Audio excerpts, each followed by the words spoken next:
18 इसे पढ़ेंगे और 22 आयत तक 24 आयत तक हम पढ़ेंगे इसको। और यदि तुम आत्मा के चलाए चलते हो तो व्यवस्था के अधीन ना रहे।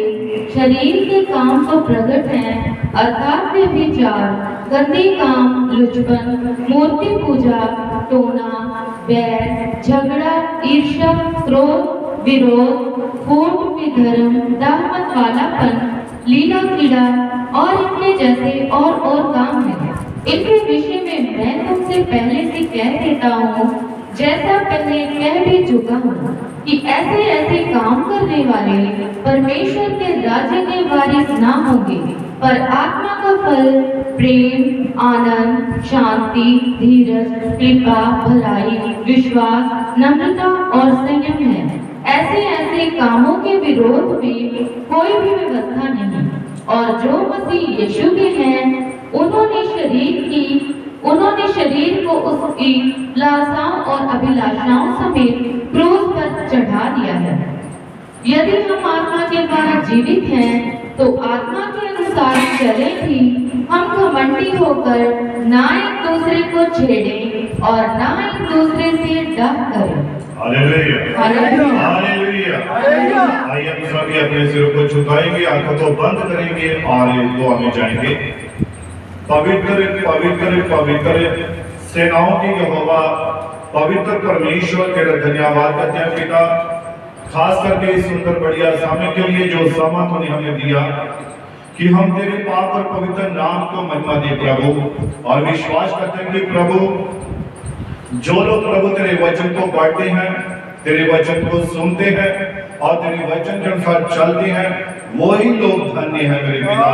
और प्रभु मैं विश्वास करता हूं कि प्रभु तेरा वो महान पवित्र आत्मा तेरे लोगों के हृदय में जाए और उनके प्राणों से बात करे प्रभु, ताकि जब वो वचन को सुने, वचन को पढ़े, तब वचन के अनुसार जीने भी पाए मेरे पिता। तू दया कृपा कर, मदद कर, सहायता कर। प्रार्थना सुन कबूल कर। प्रार्थना प्रभु यीशु मसीह के नाम से मांगता हूँ, आमीन, आमीन, आमीन, आमीन। God bless you. आप सभी बैठ सकते हैं। प्रभु आपको बड़ी बरकत दे, बड़ी आशीष दे। उसकी उपस्थिति में होने के लिए उस महान परमेश्वर का धन्यवाद करते हैं। Hallelujah, hallelujah. और पिछले सप्ताह कहाँ पर हमने छोड़ा था, किस विषय पर? हमने कुछ बेसिक बातें की थी, यानी कि जो एक विश्वासी के जीवन में जरूरी बातें हैं, हमने उन बातों को लिया था। हालेलुया।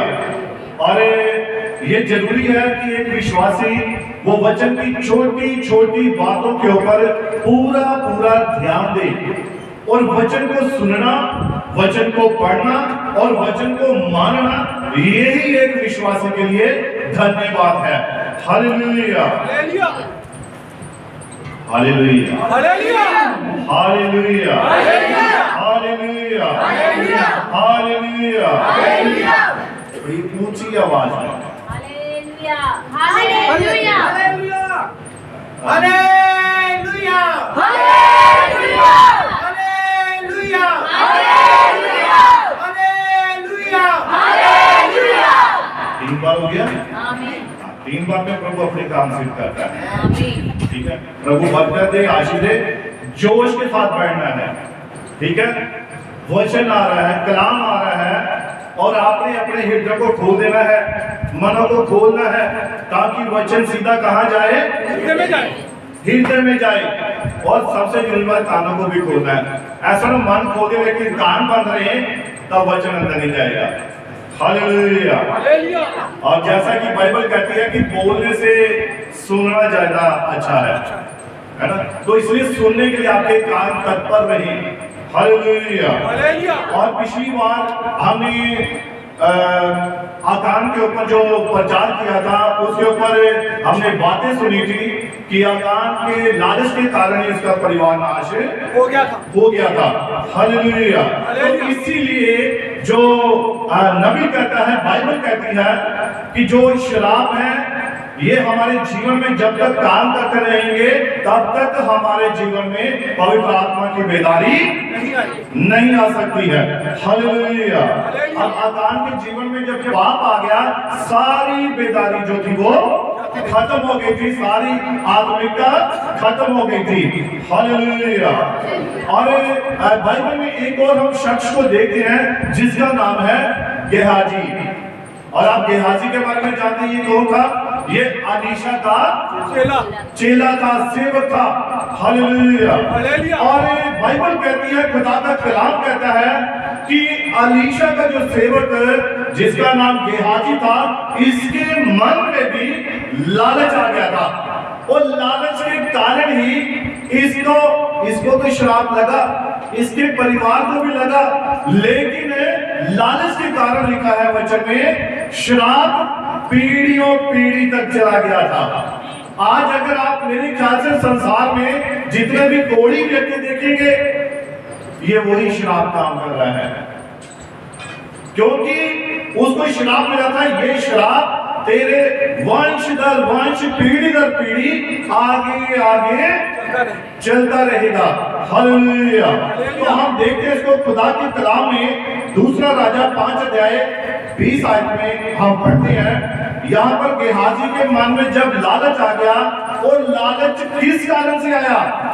लिखा कि नामान जो एक तोड़ी था, जो एक सेनापति था, अराम देश के राजा का वो सेनापति था, और था सेनापति, लेकिन उसका सारा शरीर कोढ़ी था।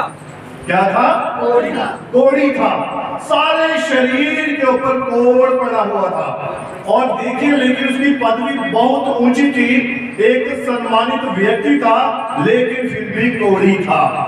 यानी कि ब्लेसिंग थी, आशीष थी, लेकिन उस आशीष के साथ साथ एक श्राप भी था। अब एक देश का सेनापति होना ये कोई छोटी और मामूली बात नहीं है। ये है, बताइए, छोटी बात है ये, एक सेनापति होना। और लेकिन ये बड़ी एक ब्लेसिंग थी, बड़ी आशीष थी, परंतु फिर भी उसके साथ एक श्राप जुड़ा हुआ था, और वो क्या था? कोढ़ था। उसका सारा शरीर कोढ़ी था। यानी कि आशीष तो थी, लेकिन फिर भी कहीं ना कहीं उसके जीवन में एक श्राप काम कर रहा था। हालेलुया। तो यहाँ पर हम देखते हैं कि जब इसने अलीशा नबी के पास आकर अपने कोढ़ को खत्म किया, उससे चंगाई पाई, शुद्धता पाई, तो वो चंगा होकर वापस जा रहा था। लेकिन ये जो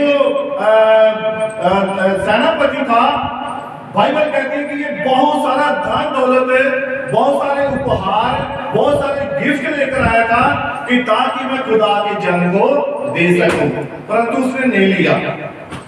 और जब उसने नहीं लिया और वो वापस जा रहा था, तो लेकिन वहां पर लिखा है, जो अलीशा का गेहाजी नौकर था, दास था उसका, उसके मन में लालच आ गया। तो यहाँ पर हम पढ़ते हैं इसको 20 आयत में कि परमेश्वर के भक्त अलीशा का सेवक गेहाजी सोचने लगा, मेरे स्वामी ने तो उस अरामी नामान को ऐसे ही छोड़ दिया है। अब देखिए, यहाँ पर लिखा कि परमेश्वर के भक्त अलीशा का सेवक गेहाजी सोचने लगा। अब उसके मन में ये सोच किसने डाली? उसने, शैतान ने। लालच कौन डालता है? ये शैतान ही डालता है। हालेलुया। और देखिए कि परमेश्वर के भक्त अलीशा का सेवक गेहाजी सोचने लगा, जबकि वो एक सच्चे खुदा के जन का सेवक था, उसकी हजूरी में रहता था, और उसकी सोच तो पवित्र होनी चाहिए थी, उसका देखना पवित्र होना चाहिए था, उसका सब कुछ पवित्र होना चाहिए था, लेकिन फिर भी उसके मन में सोच किसने डाली? शैतान ने। हालेलुया। और जब वो सोचने लगा कि मेरे स्वामी ने तो उस अरामी नामान को ऐसे ही जाने दिया। ओहो, इसके पास तो इतने ऊंट, इतने गधे थे जिनके ऊपर सोना, चांदी, कपड़े, ये सब कुछ था, और मेरे स्वामी ने ऐसे ही जाने दिया। कुछ ना कुछ तो रख लेता, स्वामी तुझे रखना चाहिए था। लेकिन वो नामान जब वापस जा रहा था और जब वापस जा रहा था तो ये अपने मन में सोचने लगा, पर मैं इसे खाली नहीं जाने दूंगा। और उसके मन में क्या आ गया? लालच आ गया। पढ़िए इसको आगे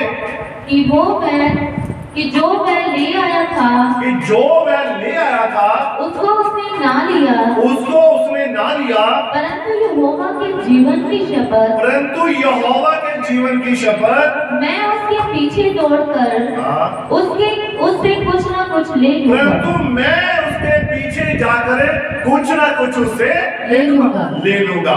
कुछ ना कुछ लालच है मन में, कुछ भी मिल जाए। वो उसका ध्यान कहाँ था?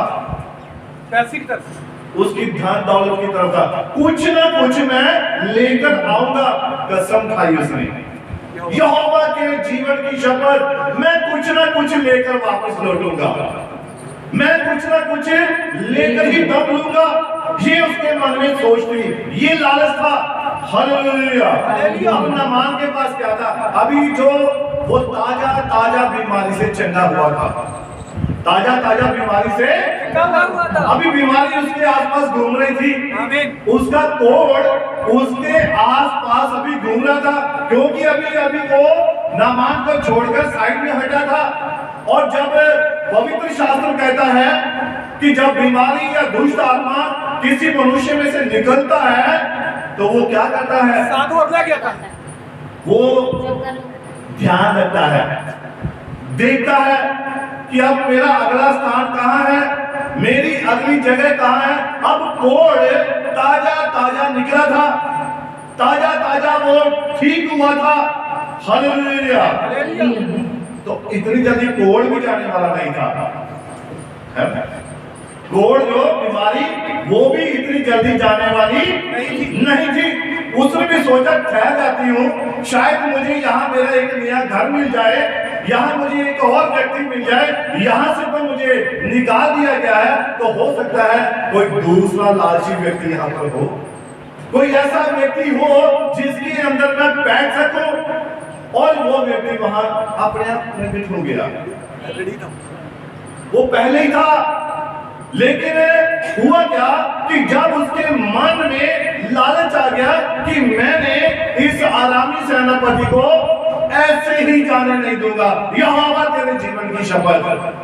और उसने उसके पीछे भागा, और भागकर उसने जब देखा सेनापति ने कि कोई भागा आ रहा है तो वो रुक गया, और उसने देखा ये तो खुदा के जन का सेवक है। तो उसने से पूछा क्या कारण है भाई कि तू मेरे पीछे भागा चला आ रहा है? तो उसने क्या कहा, पढ़ेंगे इसको आगे। तब गेहाजी नामान के पीछे दौड़ा, नामान किसी को अपने पीछे दौड़ता हुआ देखकर उससे मिलने को रथ से उतर पड़ा और पूछा, सब कुशल क्षेम तो है? और नामान जो था अब वो ठीक हो चुका था अपनी बीमारी से, और उसने रथ में से उतरा और उससे पूछा, सब कुशल है, सब ठीक है? अब ये उसका लालच आगे बोल रहा था। हाँ पढ़िए। उसने कहा, हाँ सब कुशल है। और उसने कहा कि सब कुशल है, परंतु मेरे स्वामी ने मुझे ये कहने को भेजा है कि एफ्रेम के पहाड़ी देश से भविष्यवक्ताओं के चेलों में से 2 जवान मेरे यहाँ अभी आए हैं, इसीलिए उनके लिए एक किकार चांदी और 2 जोड़े वस्त्र दे। अब देखिए यहाँ पर क्या इस गेहाजी ने सच बोला, ये झूठ बोला। यानी कि जब लालच आया ना, झूठ भी अपने आप आ गया, लालच आया, झूठ भी आ गया, और उसके पीछे शराब भी तैयार था। उसके पीछे वो एक बीमारी तैयार थी कि जैसे ही ये झूठ बोलेगा, जैसे ही उस वस्त्र को लेगा, तो मैं इसके अंदर प्रवेश कर समा जाऊंगी, यानी कि इसके पास चली जाऊंगी, यही मेरा घर होगा। हालेलुया। अब उसने झूठ बोला कि मेरे स्वामी ने भेजा है कि उसके पास वो भविष्यवक्ता आए हैं और उनके लिए कुछ भेंट चाहिए, उसके लिए कुछ उपहार चाहिए, तो तू मुझे क्या करे, तू मुझे एक किकार चांदी और 2 जोड़े वस्त्र। अब एक किकार कितनी? 34 किलो चांदी। कितनी? 34 किलो एक किकार। 34 किलो वजन काफी भारी होता है, उठाना मुश्किल हो जाता है। और उसने कहा कि एक किकार चांदी और 2 जोड़ी वस्त्र क्या कर दे दे।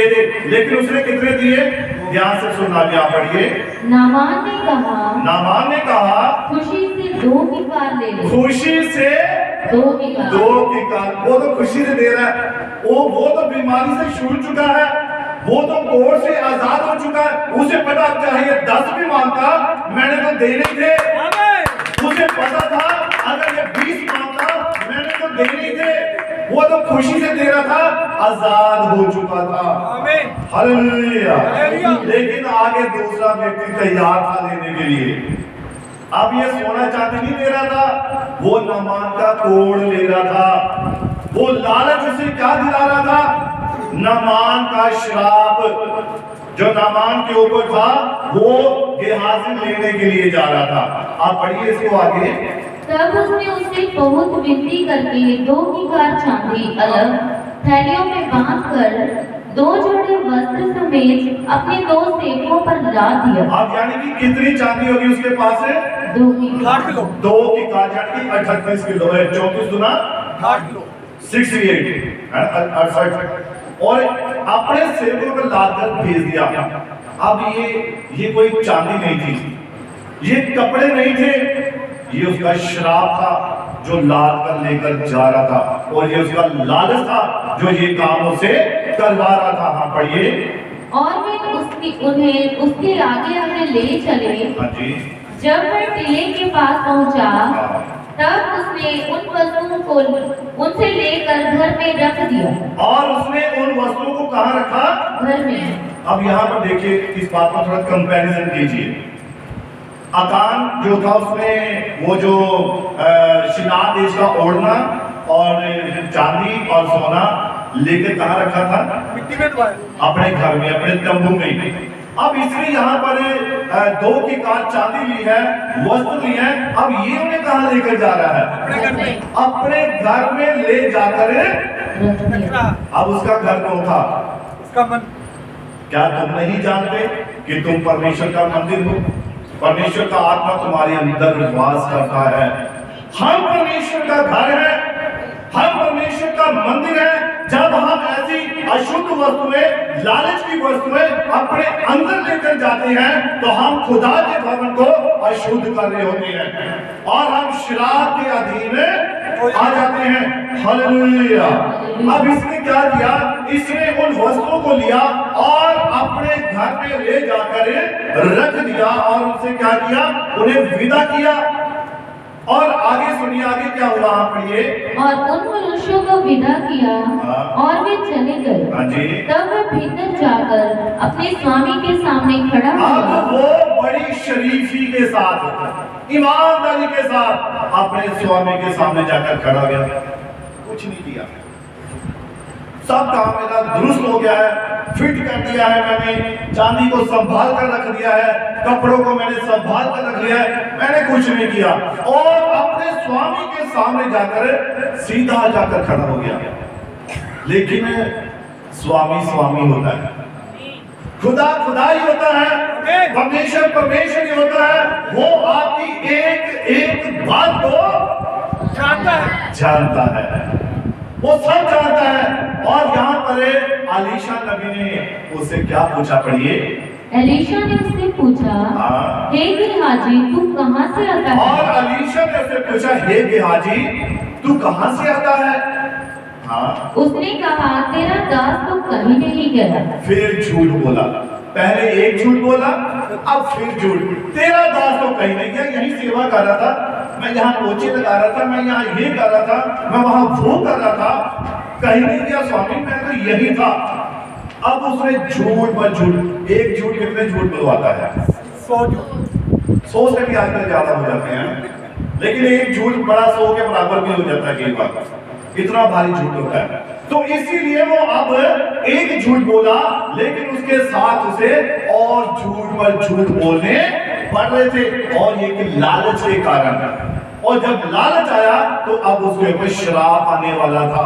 तब उसने क्या कहा? पढ़िए। उसने उससे कहा, जब वह पुरुष इधर उधर मुंह फेर कर उससे मिलने को अपने रथ पर से उतरा और अलीशा कहाँ था? वो तो खुदा के भवन में था, वो तो प्रार्थना में था, वो तो दुआ कर रहा था, वो तो खुदा से बातें कर रहा था।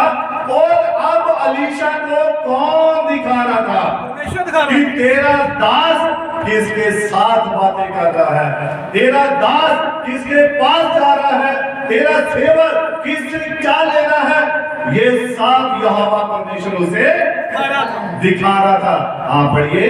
तब से यह पूरा हाल मुझे मालूम था। और उसने क्या कहा? जब से तू उस यानी कि नामान के साथ इधर उधर बातें कर रहा था, तब से मुझे तेरा सारा वित्रांत, सारा हाल मालूम है। अब देखिए, अब अलीशा को कौन दिखा रहा था?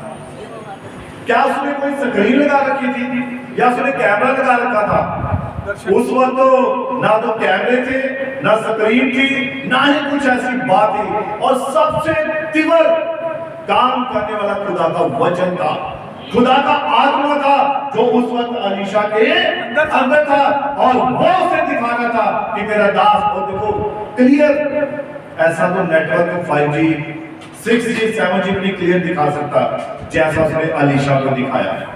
एकदम क्लियर कि तूने उससे क्या क्या बातें की वो भी बता दी, उसने सब कुछ बता दिया। तूने कितना उससे चांदी ली है, कितने कपड़े लिए हैं, सब कुछ क्लियर बता दिया था। पढ़िए। क्या ये समय चांदी या वस्त्र या जंतूर या दाख की पारियां, भेड़ बकरियां, गाय बैल और दास दासी लेने का है? अब उसने कहा क्या ये समय? अब समय को ध्यान रखिए। फिर बात आती है किसकी? समय की। पहली हमने क्या यहाँ पर लिख रखा है? सभी पढ़ेंगे। मैं समय पर चर्च आया करूंगा। तो शनिवार को ही आधी तैयारी हमारी हो जानी चाहिए। शनिवार को तैयारी हो जाए ताकि हम पूरे 9 बजे यहाँ पर चर्च में हाजिर हों। कितने बजे? 9 बजे चर्च में हाजिर हो। शादी में जाते हैं तो क्या होता है? टाइम पे चलो, कहीं गोलगप्पे खत्म ना हो जाए, है ना, फास्ट फूड खत्म ना हो जाए, वही तो खाना होता है। रोटी तो घर में खा लेंगे, कोई बार नहीं भी खाएंगे, पर बच्चों ने ना फास्ट फूड खाना होता है। इसीलिए पूरे टाइम पर शादी, पूरे टाइम पर पहुंचना है। तो खुदा के भवन में क्या हमें समय पर नहीं आना चाहिए? जरूर आना चाहिए। Hallelujah, hallelujah, hallelujah. हालेलुया। तो अब इसने यहाँ पर क्या किया? ये समय क्या है? ये गाय बैल जैतून तेल ये सब इकट्ठा करने का है? नहीं, ये समय प्रार्थना का है, ये समय चर्च में सही समय पर आने का है, ये खुदा के साथ एक होने का समय है, ये खुदा की उपस्थिति में बने रहने का समय है। अब वो समय चल रहा है जब रैप्चर हो जाएगा। Hallelujah, hallelujah. ये वो समय, अब ये इन चीजों को इकट्ठा करने का समय नहीं है। अब उसने क्या किया? आगे बढ़िए। इस कारण से नामान का कोढ़ तुझे और तेरे वंश को सदा लगा इस रहेगा। कारण से नामान का कोढ़ तुझे और तेरे वंश को सदा लगा रहेगा। ये श्राप उसे मिला। उसने अपने लिए ये श्राप को इकट्ठा किया। किसके कारण? सिर्फ एक लालच के कारण। और लिखा है कि नामान उसी वक्त बर्फ के समान सफेद हो गया। किसके समान है? बर्फ के समान सफेद हो गया, यानी कि कोढ़ ने उसे पकड़ लिया। हालेलुया। और ये सब किसकी वजह से? लालच की वजह से। हनन्याह और सफीरा के बारे में जानते हैं? आमीन। वो पति पत्नी ईमानदार थे, खुदा के प्रति पूरे ईमानदार थे, परिवार ईमानदार था, लेकिन लालच के कारण क्या हुआ? दोनों ही नाश हो गए, एक लालच के कारण। हालेलुया। प्रेरितों के काम 5 अध्याय और इसके 3 और 4 इसको हम पढ़ेंगे। प्रेरितों के काम 5 अध्याय और 3। पतरस ने कहा, हे हनन्याह, शैतान ने तेरे मन में ये बात क्यों डाली? अब आप इससे पहले की सारी उनकी स्टोरी जानते हैं, आप सभी ने पढ़ा हुआ है। घर में जाकर पढ़ लेना कि इन्होंने पहले अपने मन में क्या विचार किया था कि हम खुदा के भवन में अपने खेत को मोल बेचकर दे देंगे, खेत को दे देंगे, है ना। उन्होंने ये सोचा खेत तो उठाकर वो ला नहीं सकते थे, तो इसीलिए उन्होंने खेत को बेचा और जो भी उसका मूल्य होगा वो लाकर हम कहाँ रख देंगे, प्रेरितों के पांवों के आगे रख देंगे। हालेलुया। और ये दोनों पति पत्नी की एक मन की सलाह थी। यहां तक तो ये बिल्कुल सही चल रहे थे। जब इन्होंने घर में सोचा, जब कोई प्रॉब्लम, कोई मुश्किल, कोई परेशानी थी, तब तक बिल्कुल सही था। हम खुदा के भवन में ये करेंगे, हम खुदा के भवन में ये करेंगे, कलीसिया के लिए ये करेंगे, तब तक बिल्कुल सही चल रहा था। लेकिन जैसे ही उन्होंने उस कमिटमेंट में से थोड़ा सा फेर बदल किया, थोड़ा सा चेंज किया, तो क्या हो गया, वही जो आशीष मिली थी वो श्राप लेकर बैठ गए। तो वचन में लिखा, इसको पढ़ते हैं। पतरस ने कहा, हे हनन्याह, शैतान ने तेरे मन में ये बात क्यों डाली? शैतान ने तेरे मन में ये बात क्यों डाली? अब वहां पर गेहाजी के मन में विचार है, उसने सोचा, किसने विचार दिया? ये लालच वाला विचार हमेशा शैतान देगा, ये शैतान की ओर से ही आता है। खुदा कभी भी आपको लालच के बारे में कभी कोई विचार नहीं देगा, ये शैतान है। अब यहां पर पतरस ने क्लियर कर दिया कि हे हनन्याह, शैतान तेरे मन में ये बात क्यों डाली? क्यों समाया, या तेरे मन में ये बात क्यों डाली? शैतान भी साथ साथ खड़ा था। जब हम कोई कमिटमेंट करते हैं, खुदा के साथ कोई वायदा करते हैं, तो शैतान भी क्या करता है, वो भी साथ रहता है कि इसकी कौन सी कमिटमेंट है भाई, पास्टर जी के इसने कौन सी कमिटमेंट की है, चर्च के लिए, कलीसिया के लिए क्या बोला है, जब भवन के लिए क्या करना चाहता है, और वो आपको उस कमिटमेंट से दूर करना चाहता है, ताकि जब कमिटमेंट हो गई तो मैं इनको इनके उस बात से मुकरवा दूंगा और इनके ऊपर क्या ले आऊंगा, श्राप ले आऊंगा। और उसने ऐसा ही किया। उसने जब उन्होंने पति पत्नी ने हनन्याह और सफीरा ने खेत बेच दिया और जो मूल्य मिला उस मूल्य में से आधा रख लिया और आधा लाकर प्रेरितों के पांवों के आगे रख दिया। लेकिन पवित्र आत्मा सब जानता है, पवित्र आत्मा सब जानता है, उसे सब मालूम होता है कि ये क्या हुआ है। हालेलुया। तब पतरस ने कहा, हे हनन्याह, शैतान ने तेरे मन में ये बात क्यों डाली? पढ़िए, कि तू पवित्र आत्मा से झूठ बोले, कि तू पवित्र आत्मा से झूठ बोले और भूमि के दाम में से कुछ रख छोड़े, और भूमि के दाम में से कुछ रख छोड़े। पढ़िए, जब तक वह तेरे पास रही, और जब तक वो तेरे पास थी, क्या तेरी ना थी? क्या वो तेरी ना थी? अब देखिए, यहाँ पर ध्यान से सुनिए सभी बात को। जब हम कोई बात सोच रहे थे ना मन में कि हमें खुदा के लिए ये काम करना है, या हमने कलीसिया के लिए ये काम करना है, जब हम मन में सोच रहे थे तो आपने वो उसी वक्त दे दी, आपने भेंट कर दी है, क्योंकि आपने मन में ये विचार किया। अब हुआ क्या कि जब आप ऐसा विचार कर देते हैं, आपने मन में जैसा उन्होंने सोचा कि हम जमीन को बेचकर यहोवा को समर्पित कर देंगे, ये उन्हें मन में सोची, यानी कि अब वो खुदा की हो गई, वो चीज किसकी हो गई? खुदा की हो गई। और ये तभी यहोवा की अर्पण की वस्तु बन गई, तब वो आपकी नहीं रही। जब आप मन में ये एक कमिटमेंट कर लेते हैं, जब आप अपने मन में सोच लेते हैं कि ये वस्तु, ये गुलदस्ता मैं चर्च में भेंट करूंगा, कितने वाला? 500 वाला, 1000 वाला, तो आपने जब 1000 बोला तो वो फिर 1000 ही है, वहां फिर 999 नहीं है, वहां फिर 1000 ही 1000 है। हालेलुया। क्योंकि आपने वो भेंट कर चुके, और जब आप भेंट कर चुके तो वो चीज, वो वस्तु यहोवा की अर्पण की वस्तु बन गई है। और आप मन में अपनी ही जुबान से अपने या किसी सेवक को या पास्टर को पास्टर कहकर जब ग्रहण कर लेते हैं, तब क्या है, और बाद में आप उसी को बुरा भला जब बोलेंगे तो फिर क्या होगा? शराब आई। शराब पाएगा। वस्तु अर्पण हो गई, बोल दिया, कमिटमेंट कर दिया। ये मैं आपकी बात नहीं कर रहा, ये सारी कलीसियाओं की बात है, सारे लोगों की बात है। हालेलुया। और बाइबल कहती है कि आपने जब अपने मन में ही ये विचार किया कि जमीन को बेचकर यहोवा को समर्पित कर दें, तो ये तभी यहोवा की अर्पण की वस्तु बन गई। और जब आपकी वो चीज बिकी या लेने के लिए गए, तो बाजार में जब रेट सुना, अच्छा मैंने 1000 बोला था, थोड़ी सस्ती नहीं है, थोड़ी सस्ती मिलेगी, तो यानी फिर आप क्या कर रहे हैं? आप गलत कर रहे हैं।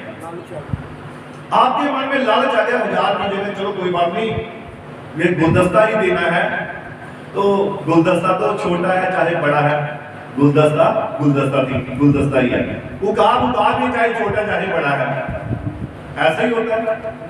हालेलुया।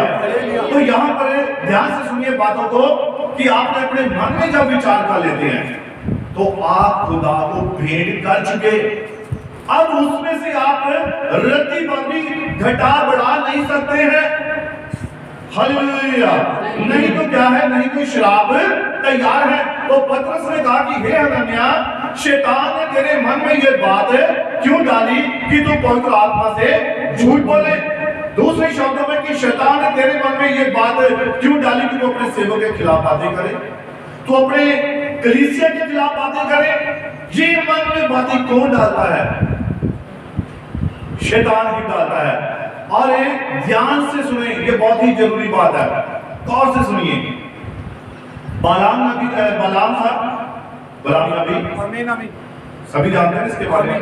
अब देखिए, वो नबी था और वो बहुत ही अच्छी तरह से जानता था कि इजरायली लोगों को कोई बरमा नहीं सकता है, इजरायली लोगों को कोई श्राप नहीं दे सकता है। वो इस बात को अच्छी तरह से जानता था। सभी सहमत है इस बात से? जो बिलाम नबी था वो जानता था, उसे पता था इजरायली लोगों को श्राप नहीं दे सकते, क्योंकि खुदा ने पहले से ही आशीषित किया हुआ है। और जिसे यहोवा आशीषित करे उसे कोई भी श्रापित नहीं कर सकता है। बिलाम ये बात अच्छी तरह से जानता था, लेकिन बिलाम उसको कौन चला रहा था? शैतान लालच चला रहा था, उसके मन में लालच था। और उसने राजा को, बालाक को क्या दी? एक योजना दी, जैसा कि पिछली बात में मैंने बताया था। और उसने इजरायली लोगों को, हम जानते हैं कि उनको वचन के मामले में आप हरा नहीं सकते, है ना? इजरायली जो यहूदी लोग हैं, ये सिर्फ अपने नबियों की सुनते हैं। इनके पास कोई भी मिशनरी जाएगा, ये उसकी नहीं सुनेंगे। कोई भी क्यों ना जाए, ये उसकी नहीं सुनेंगे। पता, वचन जानते हैं, वचन पढ़ते हैं, संदेश पढ़ा इनके पास। ध्यान से सुनिए मेरी बात को, समझ रहे हैं ना? जो इजरायली यहूदी, जो खुदा के लोग हैं, मैं कह सकता हूं एंड टाइम मैसेज के हैं, जो इनको आप वचन के अलावा, है ना, वचन आप रखेंगे तो ये ग्रहण करेंगे, बात मानेंगे। लेकिन अगर कोई इन्हें पता कि वचन की बात कहूंगा तो जवाब वचन में आएगा, कहे हुए जवाब क्या एंड टाइम मैसेज वालों के पास पहले से वचन तैयार है। बोल तो सही, आप बात कर, बैठ, चैलेंज, टेबल टॉक, ये वो सब तैयार रहता है, पहले से तैयार है। कोई नहीं ऐसे हरा नहीं सकता है, पता है, नहीं हरा सकता। एंड टाइम मैसेज वालों को वचन के मामले में कोई नहीं चुप करा सकता। लेकिन एक चीज चुप करा सकती है, वो पता क्या है? नहीं बताइए, चले आप ही बताइए, कौन सी चीज चुप करा सकती है? कौन सी चीज इन्हें मुश्किल में डाल सकती है? लालच, व्यभिचार, जो शरीर के काम है। आप उनमें से एक भी काम इनके आगे रख दो, हो गए, हवा हो गए। क्या हो गए? वचन के मामले में नहीं हरा सकते, नहीं चुप करा सकते। लेकिन जब एक गलत बात की बात आएगी, उसी वक्त गिर जाए, गिर जाए। वो कैसे वहां पर हुए थे यहोशू के समय में? कितने 36 इजरायली मारे गए। किस कारण से? खुदा ने कहा ये यरीहो को इन्होंने जीत लिया है, ये हार नहीं सकते, खुदा इनके साथ रहता है, इन्हें कोई हरा नहीं सकता। लेकिन कैसे हार गए वो? एक छोटे से नगर एक को नहीं जीत पाए थे। कारण एक छोटी सी बात जब उनके जीवन में आ जाती है ना, फिर वचन सारा एक साइड में और वो चुपचाप अकेले बैठ करते हैं। ये सिर्फ एक विचार, एक गलत विचार, एक अविश्वास की जो आप बात करते हैं, वही चीज इन्हें हरा सकती है और कोई चीज नहीं हरा सकती। तो इसीलिए अगर हम कहते हैं कि हम मसीह हैं, तो खुलकर जिए मसीह में, खुलकर अंगीकार करें मैं मसीह हूं, मैं एक नई मैसेज वाला हूं और मुझे कोई भी चीज मुझे फंसा नहीं सकती, हरा नहीं सकती, मैं किसी की बातों में नहीं आ सकता। हालेलुया। मेरी बात समझ आ रही है? आमीन।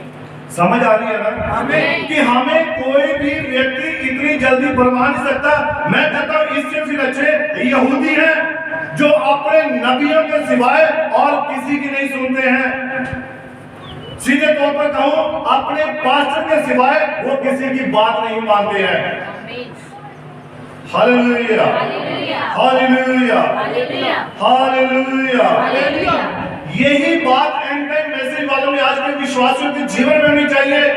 जब हमारे लिए खुदा ने एक अगुआ दिया है, एक सेवक दिया है, तो हमें उसी के अधीन होकर चलना पड़ेगा। तभी हम अपनी ब्लेसिंग को, अपनी आशीषों को, अपनी चंगाई को, अपनी बरकतों को पा सकते हैं। Hallelujah, hallelujah. अब यहाँ पर देखिए कि बिलाम ने क्या किया था। उसने बालाक राजा को योजना दी। वो योजना कौन देता है? ये शैतान देता है। उसे पता है वैसे तो इन्हें हम हरा नहीं सकते, इन्हें हम श्राप नहीं दे सकते, इन्हें हम कुछ नहीं कर सकते, लेकिन जब ये खुद गलत करेंगे तो अपने आप श्रापित हो जाएंगे। यही सारी कहानी है।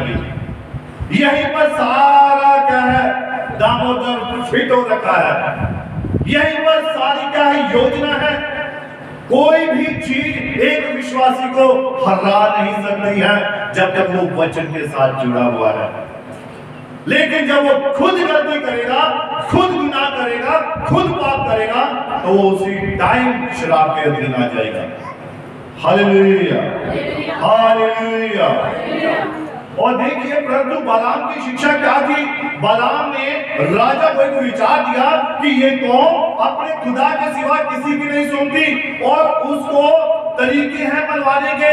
शैतान के पास भी योजनाएं हैं कि कैसे इस व्यक्ति को मैं तोड़ूं, कैसे इस व्यक्ति को मैं हिलाऊं कि ये खुदा के वचन से बाहर आए। हालेलुया। और जैसा कि यहूदियों के पास नबी ही जा सकता है, वो सिर्फ नबियों की सुनते हैं और किसी की नहीं सुनते, वैसे ही सच्चा विश्वासी सिर्फ पवित्र आत्मा की सुनता है। किसकी सुनता है? पवित्र आत्मा की ही सुनता है। वो वचन की सुनता है, वो किसी मनुष्य की आत्मा की बातों को नहीं सुनता है।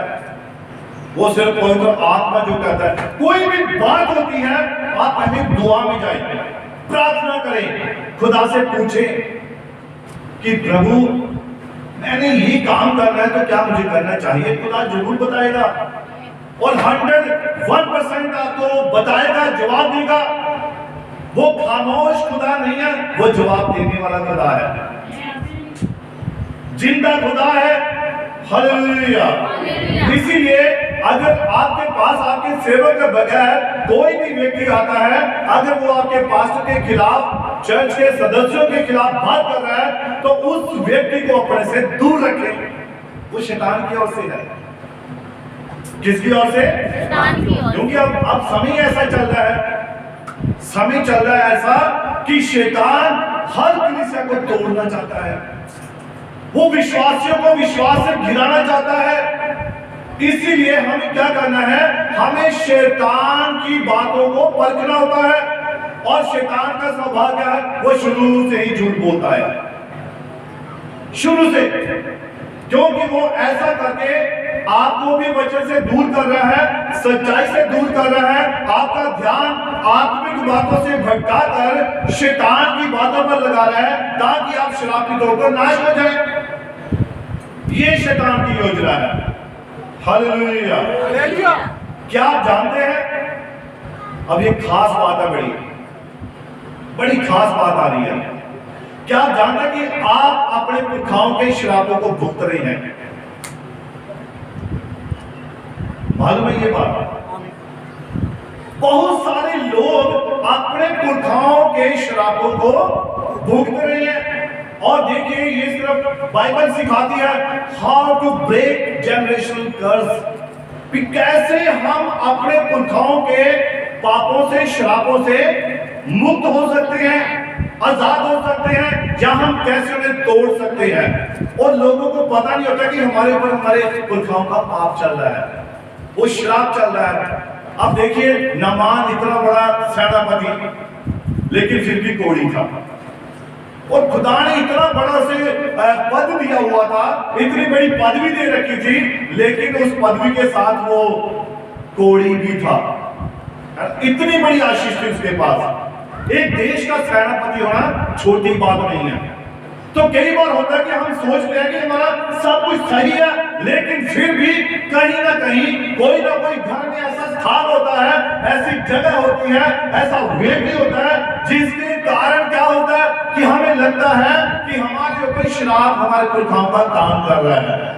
हालेलुया। तो पुश्तैनी पापों को कैसे तोड़ या खत्म कर सकते हैं? और क्या आप जानते हैं कि आप अपने पुरखाओं के किए पापों को भुगत रहे हैं? आप उनके किए पापों को, उनके गलत उस वक्त लिए हुए निर्णयों को, उनकी गलत कामों को, हो सकता है व्यभिचार का हो, गलत निर्णय लिया हो, उन्होंने पाप किया हो, उसकी सजा आप आगे भुगत रहे हैं। उनका एक गलत निर्णय कई बार था, साढ़े दादे ने वो सौं खाती थी, अभी इतने नहीं जाना, तो बस वो सौ ही काम कर रही है अभी तक।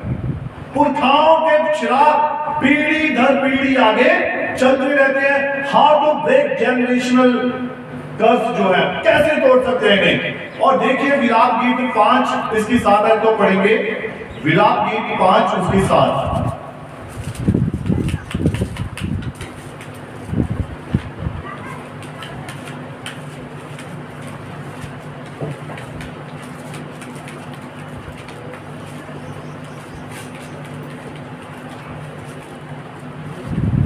हमारे पुरखाओं ने पाप किया। अब देखिए यहाँ क्या लिखा है, हमारे पुरखाओं ने क्या किया? पाप किया और मर मिटे, परंतु उनके अधर्म के कामों का भार हमको उठाना पड़ा। परंतु उनके अधर्म का भार किन्हें उठाना पड़ रहा है? हमको। उसकी आगे पीढ़ियों को। पुरखा ने गलत काम किए, गलत निर्णय किए, गलत उन्होंने काम किए, या उनसे गलत फैसला हो गया, और उनके उन गलत कामों की वजह से उनके उन श्रापों को वो तो खुद मार मिटे, लेकिन श्राप आगे पीढ़ी दर पीढ़ी। अभी नामान ने क्या ले लिया था? तोड़, श्राप ले लिया, और लिखा तेरी पीढ़ी दर पीढ़ी। अब वो बच्चे अभी तक तो उस श्राप को भुगत रहे होंगे। Hallelujah, hallelujah. पढ़िए। हमारे ऊपर दास अधिकार रखते हैं, उनके हाथ से कोई हमें नहीं छुड़ाता। हाँ, अब देखिए यहाँ पर ध्यान दें, हम सिर्फ प्रभु यीशु मसीह के नाम में उद्धार पा लेते हैं। ध्यान से सुनिए मेरी बात, समझ रहा है वचन को। ये वचन ऐसे साधारण वचन है, बड़ी गहराई की बात है ये। बहुत सारे संदेश, बहुत सारे प्रचार हमने सुने हैं, और वो प्रचार हमें उत्तेजना में पैदा कर देते हैं, हमारे अंदर एक नई उमंग पैदा करते हैं, लेकिन वो आनंद थोड़े समय बाद खत्म हो जाता है।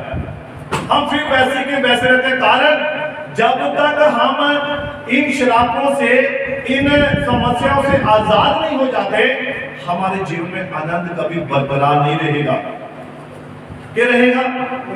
नहीं रहेगा जब तक ये श्राप खत्म नहीं होते। इसलिए इनको समझना जरूरी है, इन बातों को समझना जरूरी है। अब देखिए, हम सिर्फ प्रभु यीशु मसीह के नाम में उद्धार पा लेते हैं, परंतु हमारे परिवार में या जीवन में फिर भी कोई ना कोई कहीं ना कहीं कुछ गड़बड़ या श्राप फिर भी काम कर रहे होते हैं।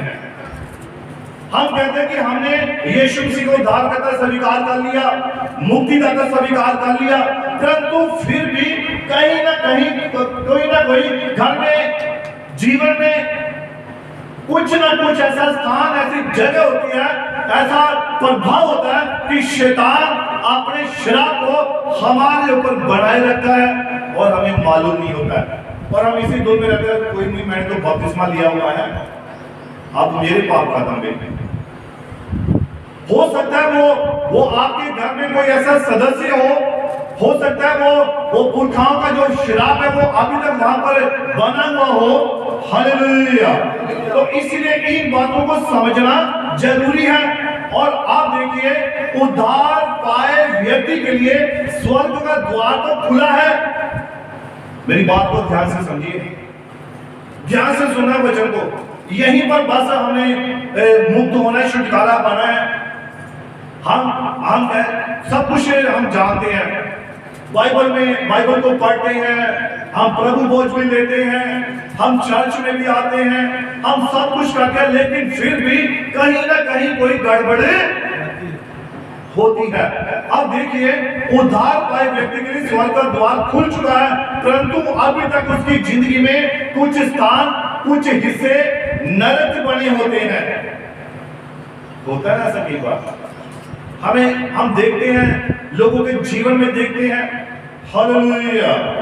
और लिखा है कि ये बंधन, ये श्राप किसी भी एरिया में या काम में हो सकते हैं, कहीं भी। अब इसको थोड़ा और क्लियर समझना हमें। इसे पढ़ेंगे हम यूहन्ना की इंजील 8 और उसकी 34 आयत पढ़ेंगे। यूहन्ना की इंजील 8 उसकी 34। संत यूहन्ना। यीशु ने उनको उत्तर दिया, मैं तुमसे सच सच कहता हूँ कि जो कोई पाप करता है वे पाप का दास है। आप ध्यान से सुनिए इस बात को, इस वचन को गौर से सुनिए। यीशु ने क्या कहा, पढ़िए इसको। यीशु ने उनको उत्तर दिया, मैं तुमसे सच सच कहता हूँ। यीशु मसीह ने उन्हें उत्तर दिया, मैं तुमसे सच कहता हूँ। सभी बोलिए, मैं तुमसे सच सच कहता हूँ।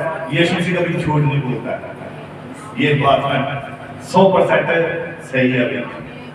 वो खुदा है, इसलिए यीशु कह रहा है, मैं तुमसे सच सच कहता हूँ। हाँ जी, कि जो कोई पाप करता है, जो कोई पाप करता है वह पाप का दास है। वो किसका दास है? पाप का दास है। अब अगर हम दूसरी तरफ देखें, संत पौलुस क्या कहता है, मैं मसीह का दास हूँ।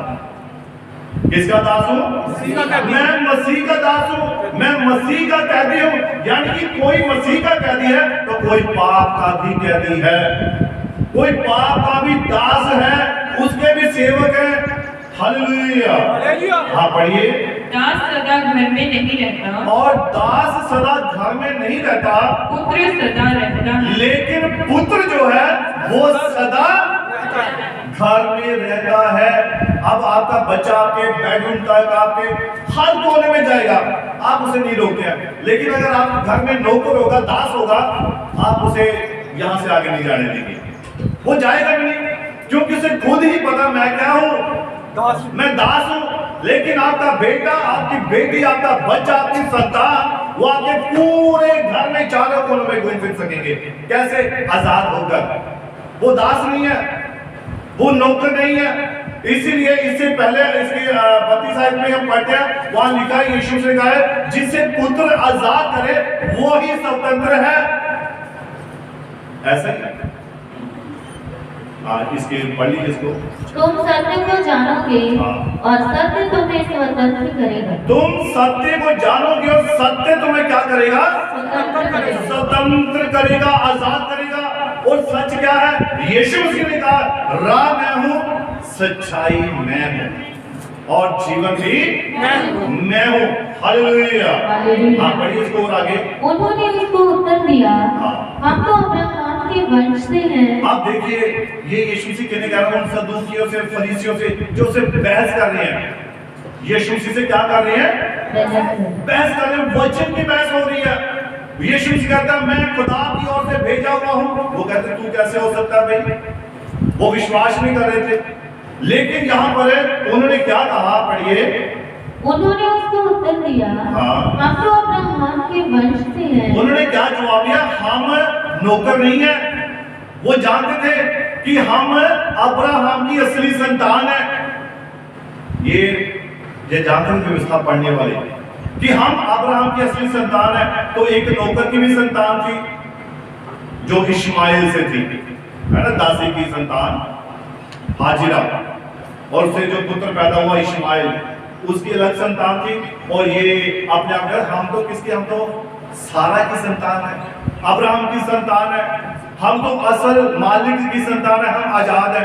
पर यीशु मसीह कह रहा था कि तुम जिसे पुत्र सत्य आजाद करे, सत्य स्वतंत्र करे, वो ही असल में आजाद है। पर ये अभी तक फिर भी गुलाम थे। तब यीशु मसीह ने कह रहा है कि तुम अभी तक किसके गुलाम हो? पाप के गुलाम हो। तब उन्होंने क्या कहा? हम तो अब्राहम की संतान है। तो अब्राहम तो दास नहीं था, वो तो एक राजा था, वो तो एक खुदा का जन था, वो तो आजाद था। हालेलुया। समझ आ रही है बात को? समझ आ रही है ना? हाँ, पढ़िए इसको आगे। और कभी किसी के दास नहीं हुए। और ये फरीसी सदूकी जवाब, हम तो अब्राहम की संतान है और कभी किसी के हम दास नहीं हुए। हाँ, पढ़िए। फिर तू कैसे कहता है कि तुम स्वतंत्र हो जाओगे? फिर तू कैसे हमें कहता है कि तुम आजाद हो जाओगे? अब यीशु मसीह ने कह रहा था और ये सवाल कर रहे, फिर तू कैसे कहता है कि हम गुलाम हैं? हम गुलाम नहीं है भाई, हम आजाद हैं, हम तो अब्राहम की संतान है। अब यीशु मसीह उन्हें क्लियर कर रहा है उन्हें। हाँ, पढ़िए। यीशु ने उनको उत्तर दिया, मैं तुमसे सच सच कहता हूँ कि जो कोई पाप करता है वह पाप का दास है। और यीशु ने कहा, मैं तुमसे सच सच कहता हूँ जो कोई पाप करता है वो पाप का गुलाम है। जो लालच करता है वो पाप का गुलाम है। जो व्यभिचार करता है वो पाप का गुलाम है। जो अपने शरीर के खिलाफ काम करता है वो शराब के अधीन है। Hallelujah, hallelujah. हाँ, पढ़िए। दास सदा घर में नहीं रहता, पुत्र सदा रहता है। और दास सदा घर में नहीं रहता, लेकिन पुत्र सदा घर में रहता है। पढ़िए। इसीलिए यदि पुत्र तुम्हें स्वतंत्र करेगा तो सचमुच तुम स्वतंत्र हो जाओगे। इसीलिए जब पुत्र तुम्हें आजाद करे तो सचमुच में तुम आजाद हो जाओगे। पढ़िए। मैं जानता हूँ कि तुम अब्राहम के वंश से हो। अब देखो यीशु मसीह ने बात क्लियर की, मैं जानता हूँ कि तुम अब्राहम के वंश से हो। ये यीशु मसीह को भी मालूम था कि ये अब्राहम के वंश के हैं, परंतु फिर भी वो पाप के गुलाम थे। फिर भी उनके अंदर पाप था, उनके अंदर व्यभिचार था, उनके अंदर वो सब बातें थी। और यीशु मसीह यहाँ पर क्लियर कर रहा है कि मैं जानता हूँ कि तुम अब्राहम की वंश हो। और ये किन्हें कह रहा है? वो उन्हीं लोगों से जो उसके विरोध में खड़े हैं। Hallelujah, hallelujah. हाँ, पढ़िए। तो भी मेरा वचन तुम्हारे हृदय में जगह नहीं पाता। तो भी मेरा वचन तुम्हारे हृदय में जगह नहीं पाता। वचन वहीं पर ठहरेगा जहाँ पर खुदा की आशीष है, वहीं पर ठहरेगा जहाँ पर यीशु मसीह ने उस मन को साफ किया हुआ है। वहीं पर वचन ठहर सकता है, वरना वचन नहीं ठहरेगा। जितना मर्जी प्रचार सुन लो आप, जितना मर्जी आप दुआ कर लो, जब तक आपका मन साफ नहीं है, मन शुद्ध नहीं है, हृदय शुद्ध नहीं है, वचन अंदर जगह नहीं पाएगा। हालेलुया। हाँ, पढ़िए। इसीलिए तुम मुझे मार डालना चाहते हो। इसीलिए तुम मुझे मार डालना चाहते हो। मैं वही कहता हूँ जो अपने पिता के यहाँ देखा है। अब यीशु मसीह सफाई दे रहा है, ये इन्हें समझा रहा है, अरे नहीं देखो वचन ये कहता है, बाइबल ये कहती है, संदेश ये कहते हैं। बार बार यीशु मसीह इन्हें समझा रहा है, पर वचन उनके हृदय में जाता ही नहीं था। क्यों नहीं जाता था? वो पहले से भरे हुए आते थे, घर से ही भर कर आते थे। आज यीशु जब प्रचार करेगा तो हमें ये सवाल पूछना है, आज यीशु जब बोलेगा तो हमें ये काम करना है, वो पहले से ही अपने मनों को शैतान की योजनाओं से भर कर आते थे, तो वचन के लिए जगह होती ही नहीं थी। बहुत बार पता क्या होता है, चर्च जाना दिल नहीं करता, मजा नहीं आता वो चर्च जाता, कोई खुशी नहीं है, कोई मजा नहीं, मजा लेने थोड़ी आते हो आप चर्च में। बताइए, हम अपना सुधार करने के लिए आते हैं। ये चर्च ये साधारण जगह नहीं है, ये खुदा का भवन है, खुदा की उपस्थिति होती है और खुदा अपने लोगों के बीच में होता है। और यहाँ पर हम खुदा के सामने अपना क्या करते हैं, अपनी परख करते हैं, अपनी जांच करते हैं कि क्या सचमुच जो वचन प्रचार हो रहा है, क्या हम उसके अनुसार अपना जीवन गुजारते हैं। Hallelujah, hallelujah. हाँ, पढ़िए इसको आगे। मैं वही कहता हूँ जो अपने पिता के यहाँ देखा है। और यीशु से कहता है, मैं वही कहता हूँ जो मैंने अपने पिता के यहाँ देखा है। पढ़िए। और तुम वही करते रहते हो जो तुमने अपने पिता से सुना है। अब देखिए, यहाँ पर यीशु से उनका पिता बता रहा है, और उनका पिता कौन है? शैतान, झूठ का पिता, जो उन्हें योजनाएं देता है, जो उन्हें बातें देता है कि तू झूठ बोल दे भी, तू ऐसा बोल दे। उसने हनन्याह और सफीरा को झूठ बोलने के लिए कहा, उसने इसको आकान को लालच के लिए कहा, उसने दूसरा जो गेहाजी था उसे लालच करने के लिए कहा। ये शैतान है जो उनका पिता है, जो उन्हें क्या करता है, गलत गलत योजनाएं देता है। पढ़िए आगे। उन्होंने उसको उत्तर दिया, हाँ। हमारा पिता तो अब्राहम है। अब उन्होंने कहा, हमारा पिता कौन है? अब्राहम। सभी बताएंगे कौन है? वो कह रहे हमारा पिता अब्राहम है। हाँ, पढ़िए इसको आगे। यीशु ने उनसे कहा, हाँ। यदि तुम अब्राहम की संतान होते, यदि तुम अब्राहम की संतान होते तो अब्राहम के समान काम करते। तो अब्राहम के समान काम करते। ये एक बड़ा तगड़ा पॉइंट लिया यीशु मसीह ने, बड़ा जबरदस्त पॉइंट है ये। अगर हम कहते हैं हम मसीह हैं, हम चर्च जाने वाले हैं, तो फिर चर्च वाले काम कहाँ है? चर्च वाली लाइफ कहाँ है? चर्च वाले जो जीवन है वो कहाँ है? अगर हम कहते हैं मसीह है, तो फिर मसीह का जीवन हम कहाँ बिता रहे हैं? मसीह की बातों को किसके ऊपर हम प्रकट कर रहे हैं? हालेलुया। तो इसीलिए यहाँ पर यीशु ने पॉइंट दिया, अगर तुम अब्राहम की संतान होते तो अब्राहम के समान काम करते। अब यीशु का पिता कौन था? स्वर्गीय पिता, यहोवा परमेश्वर, है ना। और यीशु से कह रहा, मैं अपने पिता के कामों को देखता हूं तो वही मैं करता हूं, जो मैं पिता को करते देखता हूं वही करता हूं। इसलिए वो काम क्या बताते हैं कि यीशु मसीह परमेश्वर का है, ये इसकी ओर से आया है। तो अगर हम अब्राहम की संतान है, तो अब्राहम ने क्या काम किए? उसने तो खुदा की सेवा की, ईमानदार रहा, वो खुदा के भवन में पूरी तरह से क्या था? मन से ईमानदार था। Hallelujah, hallelujah. तो इसीलिए यीशु मसीह उन्हें कह रहे हैं, अगर तुम अब्राहम की संतान होते तो अब्राहम के समान काम भी करते। आगे बढ़िए। परंतु अब तुम मुझ जैसे मनुष्य को 41 पढ़िए। तुम अपने पिता के समान काम करते हो। तुम अपने पिता के समान काम करते हो। उन्होंने उससे कहा, हम व्यभिचार से नहीं जन्मे। कि उन्होंने आगे जवाब दिया, हम व्यभिचार से नहीं जन्मे हैं। हाँ, हमारा एक ही पिता है अर्थात परमेश्वर। हमारा एक ही पिता है अर्थात परमेश्वर। ये वो लोग जवाब दे रहे हैं यीशु मसीह को, बता रहे हैं कि हम व्यभिचार से नहीं पैदा हुए हैं, हम तो अब्राहम की संतान हैं, इसलिए हम आजाद हैं। परंतु फिर भी उनके मन में कहीं ना कहीं कोई श्राप था, पाप था। बढ़िया आगे।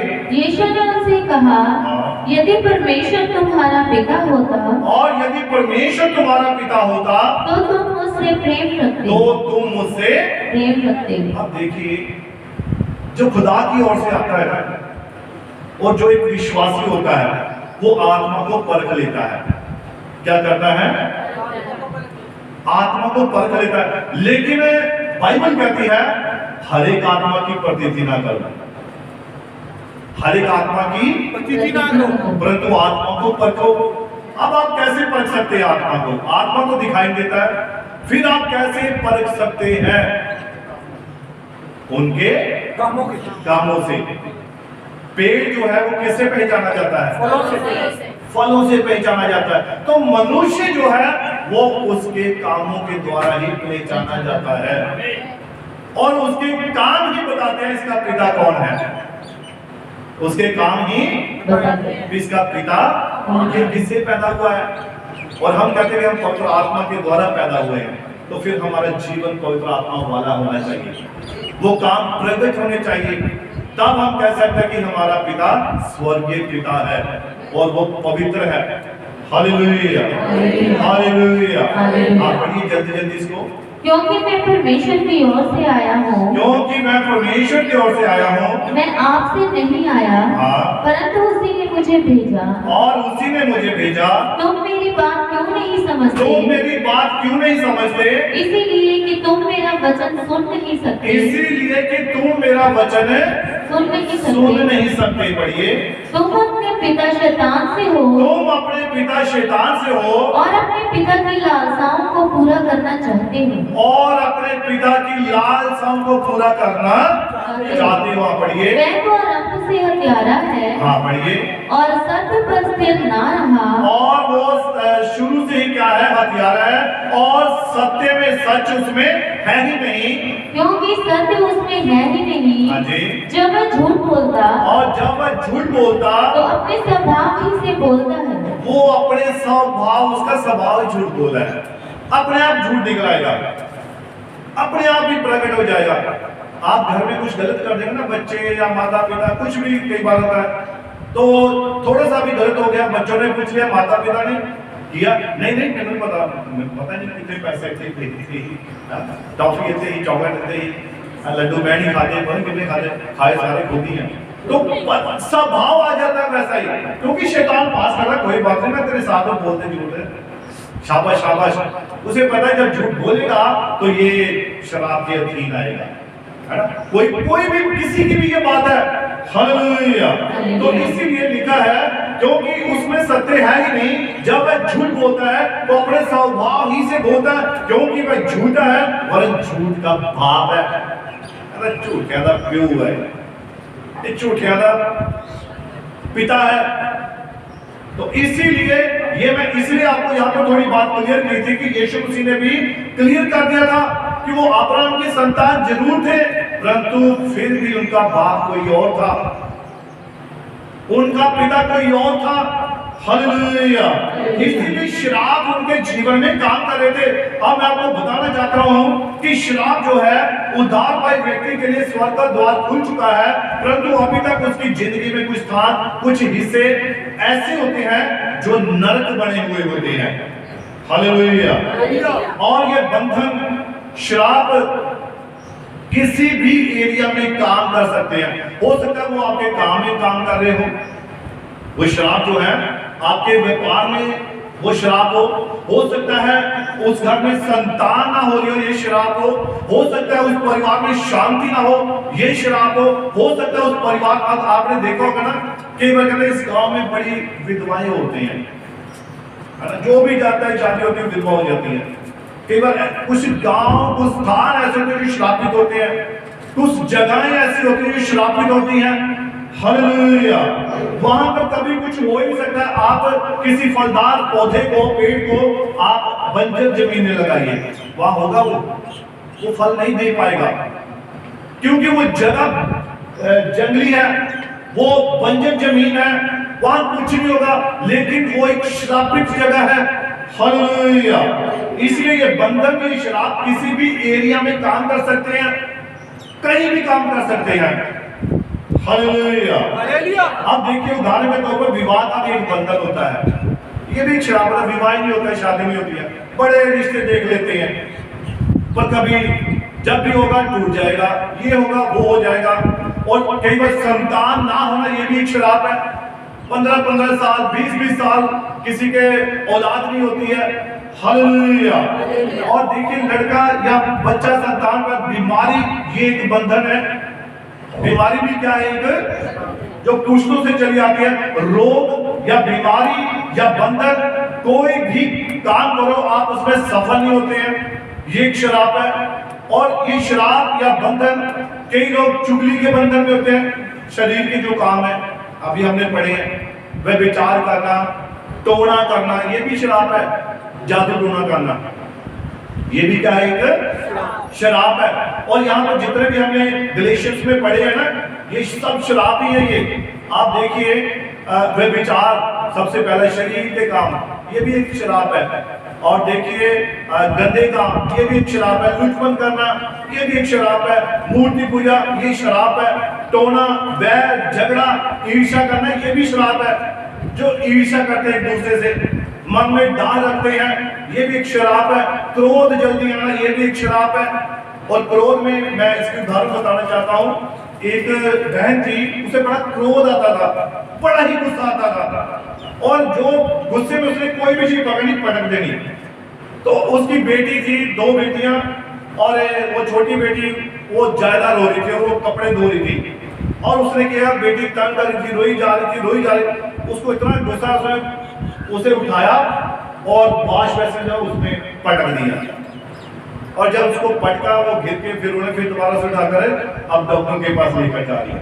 जब डॉक्टर के पास लेकर जा रही है, तब क्या हुआ, बच्ची का दिमाग डेड हो गया। तो किसके कारण? क्रोध के कारण। क्रोध क्या है? एक शराब है। गुस्सा एक शराब है। Hallelujah, hallelujah. और देखिए, विरोध करना भी एक शराब है। जो वचन का विरोध करते हैं, सेवक का विरोध करते हैं, कलीसिया का विरोध करते हैं, भाई बहनों का विरोध करते हैं, ये भी एक शराब है। और उसके बाद फूट डालना एक दूसरे के अंदर। मेरे बारे में उसने ये कहा, बहन, पिछली बार बताया था, चुगली, ये चुगली बड़ी मीठी होती है, स्वादली होती है, बड़ा इसका टेस्ट होता है। देसी घी में चोपड़ी हुई रोटी की बुर्की के समान होती है। आराम से कान में चुगली डालो, आराम से हृदय में जाकर वहां बैठा कर आगे जुबान, और यहाँ बैठ के आराम से भी चुगली। फिर जब वो चले जाते हैं, अच्छा, फिर अंदर से वो आती ऊपर, होली होली, धीरे धीरे। अब किसको बात करो, किसे सुनाओ? कोई भैन लभे, कोई भरा लभे, उनमें गल करा, उनमें दसा। ये शैतान की श्राप है। क्योंकि चुगली क्या करती है? झगड़ा लगवा देती है ना। ये भाइयों के बीच में वैर को पैदा करवा देती है। ये कलीसिया में फूट डलवा देती है। ये लोगों में, परिवारों को उजाड़ के रख देती है।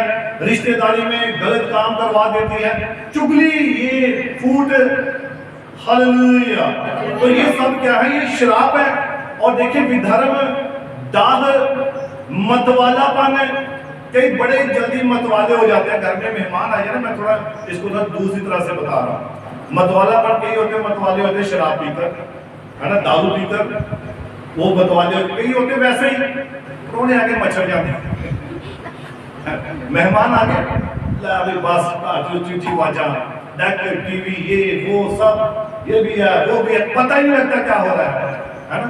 तो ये मतवालापन, लीला क्रीड़ा, और इनके जैसे और काम है जो श्रापित करते हैं। हालेलुया। और लिखा, इनके विषय में तुमसे पहले कह देता हूं, पहले ही सारी बातें खुदा ने बता। ये शरीर के काम है जो क्या करते हैं? श्रापित करते हैं। Hallelujah, hallelujah, hallelujah, hallelujah. तो यहां पर हम पढ़ रहे थे चुगली के बंधन में, और विरुद्ध या खिलाफ बोलना, और इसके बंधन में होते हैं लोग जैसे सदूकी फरीसी हमेशा यीशु के खिलाफ बोलते रहते थे। बुड़बुड़ाना, ये भी एक बंधन है, ये भी एक शराब है। और जैसे मूसा के खिलाफ बोले, तो बोले मूसा के खिलाफ, लेकिन बातें खुदा ने सुनी थी। तो बुड़बुड़ाना ये भी एक शराब है। ये हमें खुदा के क्रोध के सामने खड़ा करता है, खुदा के शराब के सामने लेकर आता है। हालेलुया। और परमेश्वर के खिलाफ बुड़बुड़ाने का ये पुश्तैनी शराब है। मूसा के समय बोले, आज भी, आज आत्मा वही है, वो काम कर रहा है। यहूदा इस्करियोती का आत्मा मरा नहीं है, लालच वाला, वो अभी भी काम कर रहा है, वो अभी भी वो सब काम कर रहा है। हालेलुया। अब देखिए, बुड़बुड़ाने के बंधन में जैसे मूसा के खिलाफ, परमेश्वर के खिलाफ बुड़बुड़ाए, ये पुश्तैनी शराब पुराना ही है ना, ये बोलिए बताइए, ये पुराना ही है ना, पुराना शराब है ये जो वो निभा रहे होते हैं। अब विलाप गीत 5 उसके साथ इसको थोड़ा पढ़िए।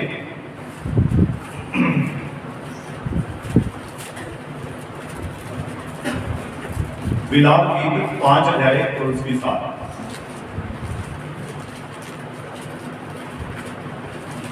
हमारे पुरखों ने पाप किया हमारे पुरखाओं ने पाप किया और मर मिटे हैं, परंतु उनके अधर्म के कामों का भार हाँ, हम उनको उठाना पड़ा। उनके अधर्म के काम जो था किसे उठाना पड़ा? हमें उठाना पड़ा। वो आगे हमें उठाना पड़ रहा है।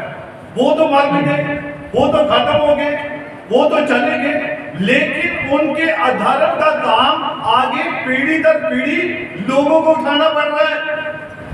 हालेलुया। अब ध्यान दें, यिर्मयाह नबी ने कोई पाप नहीं किया था, ये किया था यार, यिर्मयाह नबी ने कोई पाप नहीं किया था, इसने कोई अधर्म का काम नहीं किया था, लेकिन ये यिर्मयाह यहीं पर रो रहा है, अंगीकार कर रहा है अपने पुरखाओं के पापों को। कहता हमारे पुरखा तो मर मिटे, उन्होंने जो काम किए उनके अधर्म के कामों का फल हमें भुगतना पड़ रहा है। और यिर्मयाह नबी को एक पता कौन सा नबी कहते हैं? रोने वाला नबी, रो रो कर बड़ी दुआ करता है। कई आज भी ये नबी वाला आत्मा है, काफी हम रो रो कर, अब रोना ये नहीं चिल्ला चिल्ला कर प्रार्थना करनी है, रोने का मतलब दिल से, व्याकुलता से, ऐ प्रभु मेरे पाप क्षमा कर, ऐ प्रभु मेरे गुनाह माफ कर। और जब आपके आंसू अंदर से निकलते हैं वो असली रोना है। यिर्मयाह नबी वैसे रोता था, वो ऐसे नहीं दिखाने के लिए मगरमच्छ वाले कहते हैं मोटे मोटे आंसू 2 मिनट में रोते हैं और 2 मिनट में हंसने लग पड़ते हैं। ऐसे नहीं दुआ चाहिए खुदा को, जो व्याकुलता की दुआ है। हालेलुया। अब ध्यान दीजिए कि यिर्मयाह नबी ने कहा कि उसने कोई पाप नहीं किया था कि गुलामी में जाना पड़े, तो भार किसे उठाना पड़ा? उन्हें ही उठाना पड़ा। अपने पुरखाओं के अधर्म, पुरखाओं के पाप, पुरखाओं के गलत निर्णयों का जो नतीजा था वो आगे पीढ़ी दर पीढ़ी उन्हें भुगतना पड़ रहा था। अब देखिए, यानी कि पुरखाओं के कर्मों का भार उठाना पड़ा, करे कोई और हरे कोई। कर होगे वरना के किसे पड़ रहा है? ध्यान दे, अभी लिसन टू मी केयरफुली। अब ध्यान से, उसके बाद मैं समाप्त करूंगा। अगर किसी को मान लीजिए आपको चुनाव का मौका मिलता है, चुनाव ये इलेक्शन वाले नहीं, आपकी स्वेच्छा है ना, आप अगर कहे भी ये यीशु मसीह है और ये शैतान है, तो आप इन दोनों में से किसे चुनोगे? है ना, बरअब्बा को चुनोगे या आप यीशु मसीह को चुनोगे? तो ये एक स्वेच्छा है। अब मान लीजिए आपको चुनाव मिले कि आपने अडानी के परिवार में पैदा होना है या गरीब परिवार में पैदा होना है, आप किसे चुनोगे? सभी है अडानी, हम बात एक उद्योगपति है ना, कि हम वहां पर उस परिवार में पैदा हो। तो अब ध्यान से सुनना मेरी बात को। अब आप देखिएगा जो उस परिवार में, ये मैं नहीं कहता कि वो कैसा परिवार है, मैं नहीं जानता उसके बारे में, लेकिन देश की स्थिति के अनुसार मैं बात कर रहा हूं कि एक बहुत अमीर परिवार है और एक बहुत गरीब परिवार है, और आपको मौका मिले कि आपने किस परिवार में पैदा होना है ना, तो आप किसको चुनेंगे? नेचुरली पहले मन में यह अमीर परिवार हम चुनेंगे, वहां एसी होगा, गर्मियों में ये होगा वो होगा, किसी चीज की कमी नहीं होगी। अब यानी कि जो आशीष उस घर की होगी, जो ब्लेसिंग होगी, वो वही बच्चा भुगतेगा। यानी कि जो बच्चा उस घर में पैदा होगा, अब उस घर की जो भी आशीष होगी, ब्लेसिंग होगी, उसकी जो भी खुशियां होगी, वो उसमें शामिल है, उसमें पूरा हकदार है। ऐसा ही है ना, अब वो क्योंकि वो उस परिवार में पैदा हुआ है, तो इसलिए वो क्या है, उन वस्तुओं का वारिस भी है। अब जो गरीब परिवार में पैदा हुआ, तो उसके जो गरीब परिवार की मुश्किलें हैं, परेशानियां हैं, चिंताएं हैं, बोझ हैं, तो फिर वो उनको उसका हकदार होना पड़ेगा, क्योंकि वो तो वही पैदा हुआ।